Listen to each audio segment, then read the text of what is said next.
अखिल भारतीय किसान सभा राज्य कमेटी का 3 दिवसीय प्रशिक्षण शिविर 10 जून 2023 से 12 जून 2023 तक भादरा में संपन्न हुआ। प्रशिक्षण शिविर की शुरुआत जयपुर के कॉमरेड श्याम लाल धायल जी के सुमधुर संगीत से हुई।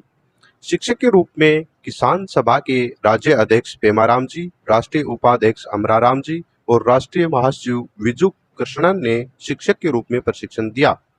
पहले दिन की क्लास विजू कृष्णन ने, दूसरे दिन की क्लास विकास दायल ने तथा अंत में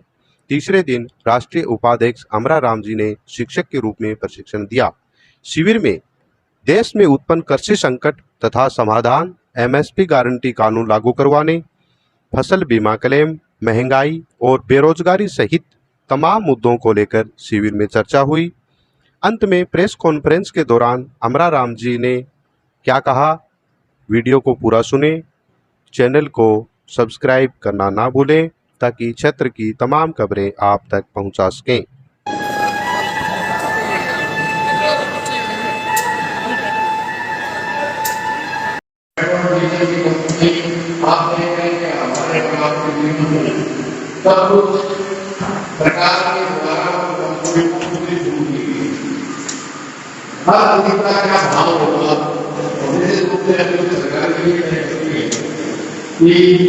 पंचायत नगर पालिका के उनके 2 बच्चे होंगे, वही चुनाव लड़ पाएगा, तीसरा बच्चा हो जाएगा और चुनाव नहीं लड़ पाएगा। ये निर्णय राजनीति ये बात में किसान सभा कहती है कि निश्चित रूप से किसानों का संगठन है, लेकिन जो किसानों के पक्ष की जो राजनीति है वो कोई राजनीति करता है तो अपनी बात में किसान सभा उस राजनीति के साथ संबंध रखती है। राजनीति के लिए जो किसान के हकों का दिखा, जो किसान की मुक्ति के लिए जो राजनीति है उसका निश्चित रूप से उसका न केवल समर्थन करती है बल्कि उसके साथ अपने आप को राजनीति का किस तरह से हमारे जीवन पे असर पड़ता है इसका आप देखिए। जब सोवियत रूस की क्रांति के बाद पूरी 1/3 दुनिया की जनता पे वामपंथी शासन था,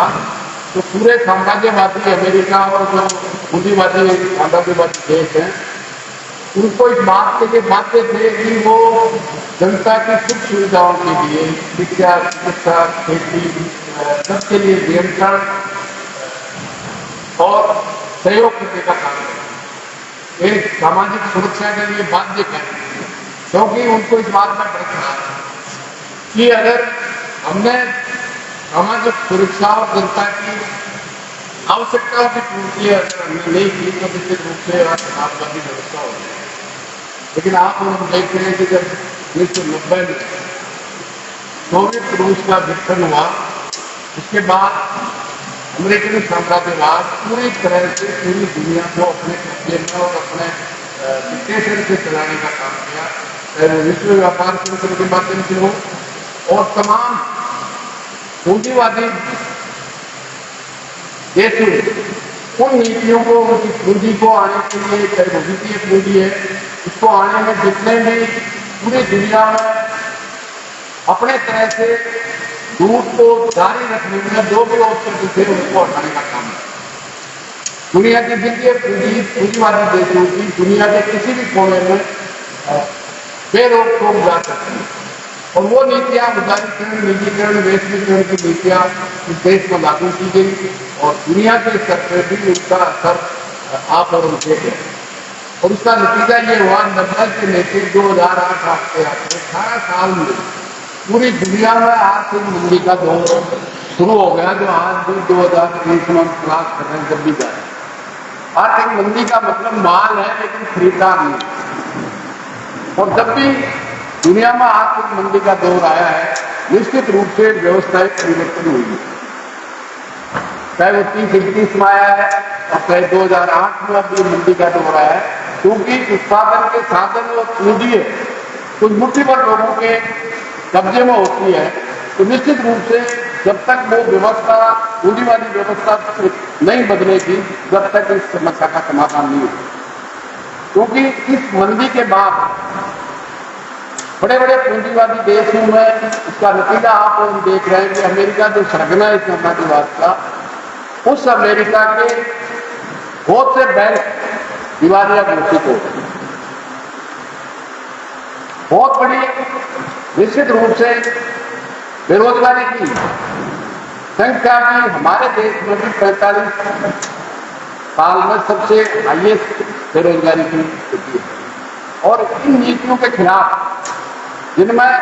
आम जो भी असर बने हुए थे, जनता के टैक्स बने हुए थे, आप और हम देख रहे हैं कि चाहे हमारे देश में या दूसरे देशों में, उन सबको उन बड़ी बड़ी इजारेदार कंपनियों, देशी और विदेशी कंपनियों के हवाले, चाहे सड़क हो, शिक्षा हो, स्वास्थ्य हो, खान हो, रेल हो, बैंक हो, बीमा हो, सबको उनके हवाले कर दिया। और आखिर में जो खेती है और खेती की पैदावार है, उनको भी उन बड़ी बड़ी कंपनियों के हवाले करने के लिए हमारे देश में भी उस कोरोना के वक्त कानून लेके आए। और जिसमें सबसे पहले मोदी जी आने के बाद जिस तरह से भूमि अधिग्रहण लेके आए, उसके बाद में 3 काले कानून लेके आए, लेकिन उसके खिलाफ पहली बार पूरे देश में आप देखते हैं कि ऐसा एकता जो तमाम वाकई में किसान के साथ लड़ने वाले संगठन थे, तमाम 500 से ज्यादा किसान संगठन एकजुट होकर एक दिन में 1 साल से ज्यादा संघर्ष के मैदान में रहे। और जो लोग ये कहते थे कि मोदी ने पीछे हटेगा, मोदी किसी के सामने झुकता नहीं है, लेकिन 1 साल सब तरह के हथकंडे अपनाने के बाद किसानों में फूट डालने के लिए 26 जनवरी के जो ट्रैक्टर परेड थी पूरे देश में, उसको किस तरह से उन्होंने एक सांप्रदायिक रंग देने का, लाल किले पे झंडे फहरा करके किस तरह से किसान में आपसी दरार पैदा करने की कोशिश की। लेकिन जो सोशल मीडिया उनका हथियार है, निश्चित रूप से उस हथियार से उन जो झंडा फहरा रहे थे विशेष धर्म अवलंबियों का, निश्चित रूप से वही लोग थे जो भारतीय जनता पार्टी के सांसद के साथ फोटो थे, निकाल के ले आए और न केवल वो किया, तरह तरह से बदनाम करने की कोशिश की। और आखिर में जो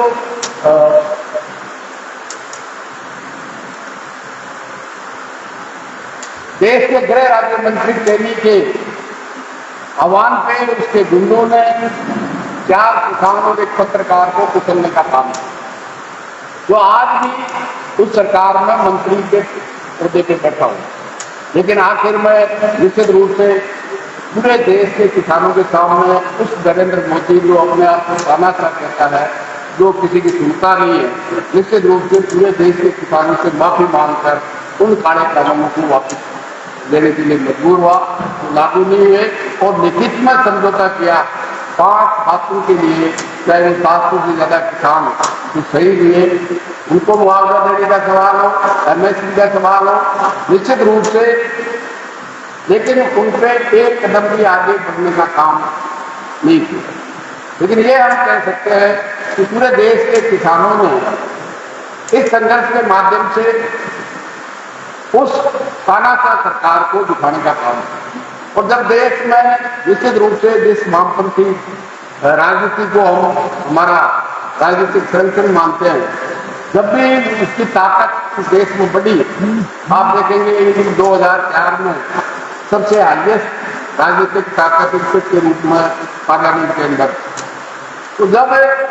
इस लाल झंडे के किसान की, मजदूर की, नौजवान की, आम जनता की हक और अधिकार के लिए लड़ने वाले उस राजनीति को सबसे बड़ा ताकत के रूप में मिली और उसके आधार पे देश की सरकार चली, तो आप देखेंगे कि जो किसान इन नीतियों से जो सबसे ज्यादा परेशान होता था, इसको भाव नहीं मिलने से एमएसपी, क्योंकि ये नीतियां थी तो आजादी के पहले अंग्रेजी के राज में, राजशाही के अंदर भी किसान सब परेशानी के बाद भी आत्महत्या नहीं करता। लेकिन ये नीतियां लागू होने के बाद जिस तरह से किसान कर्जे में दब करके आत्महत्या, क्योंकि हर चीज उसकी, चाहे बीज से लेकर डीजल तक, आम खरीदने वाले हर चीज कंपनियों के हवाले करने का काम किया और उसका नतीजा था कि किसान कर्जे में दबकर आत्महत्या करना। तो पहला ही उस राजनीतिक ताकत के आधार पर देश की सरकार को इस बात के लिए बाध्य किया कि एक आयोग का गठन किया जाए जो पूरे देश में घूमकर किसान को लागत किस तरह से आत्महत्या रुक सकती है और इसके लिए क्या समाधान हो सकता है। मैं समझता हूँ पहली बार देश की आजादी में 2004 में किसान की भाव की गारंटी एमएसपी के रूप में कानून के रूप में इसके लिए आयोग बनाना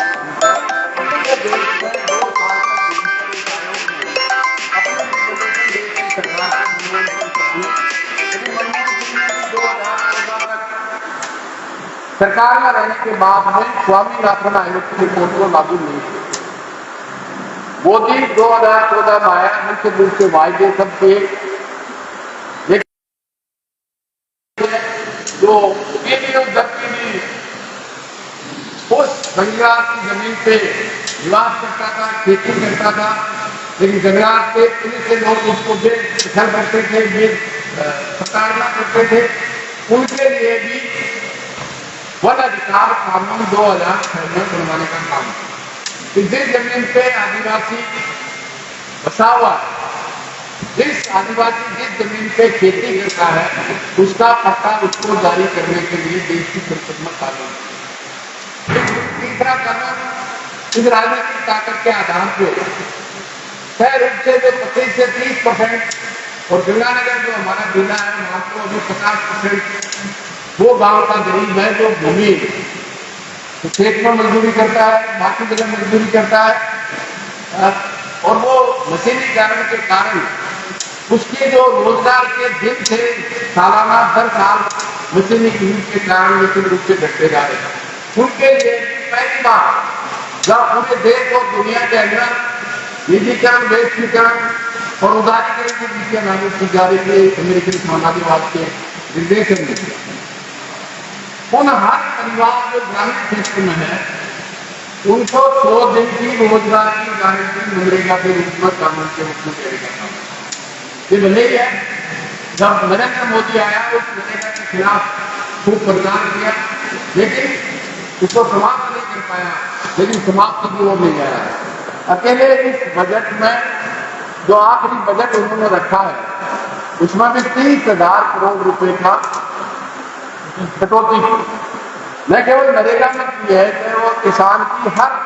चाहे ग्रामीण विकास है, चाहे दूसरे कोई खाद सब्सिडी है, हर तरह से हर बजट में किसान और गांव के विकास में कटौती की। लेकिन इस राजनीतिक ताकत का असर है कि नरेगा का कानून भी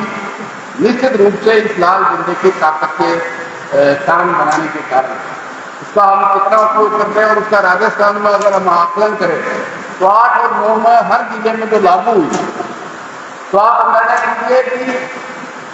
देश के 29 राज्यों में सबसे हाईएस्ट कोई रोजगार प्राप्त मनरेगा में कोई लोग थे जो राजस्थान 1 नंबर पे।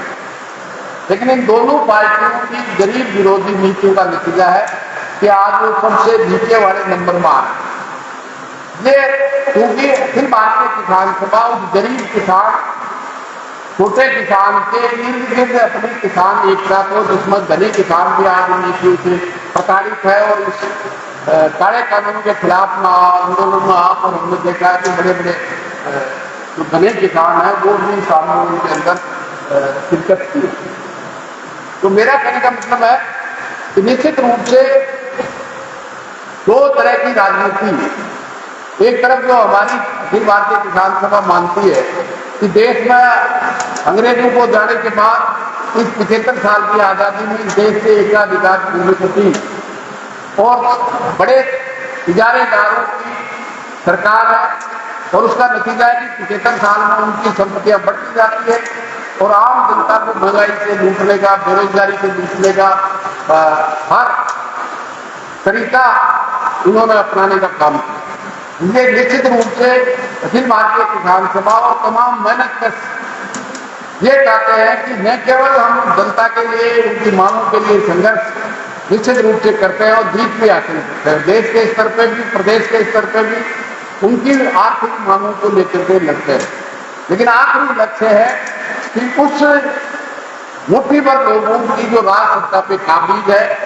जो हर सरकार का अंग उनकी संपत्ति को, उनकी लूट को जारी रखने में मददगार होता है। निश्चित रूप से उसकी जगह इस देश के मनचित का राज स्थापित करना हमारा आखिरी लक्ष्य है। न केवल संगठन बना करके संघर्ष नहीं करना है, बल्कि इस देश के 95% लोगों के हक में इस देश का खजाना, इस देश की व्यवस्था उनके लिए है। ये मैं समझता हूँ कि हमारा आखिरी लक्ष्य है। ये निश्चित रूप से उस राजनीतिक शिक्षा को हमें हमारे संगठन में संघर्ष करते हुए, और उसका नतीजा भी जहाँ संघर्ष और संकल्प है, निश्चित रूप से उसका राजनीतिक परिणति भी आता। अखिल भारतीय किसान सभा राजस्थान राज्य कमेटी का 3 दिवसीय 10, 11 और 12 जून 2023 को बागरा में 3 दिन का प्रशिक्षण हुआ है। राजस्थान के और देश के कृषि संकट और समाधान, और एमएसपी की गारंटी, और आवारा पशु और जंगली जानवर जो भी समस्याएं हैं, चाहे बीमा क्लेम का संघर्ष है, तमाम तरह के संघर्ष, और जो उदारीकरण, निजीकरण और वैश्वीकरण से किसान तबाह हो रहा है, और जहां महंगाई, बेरोजगारी, पेपर लीक से देश का नौजवान, किसान, आम जनता परेशान है, निश्चित रूप से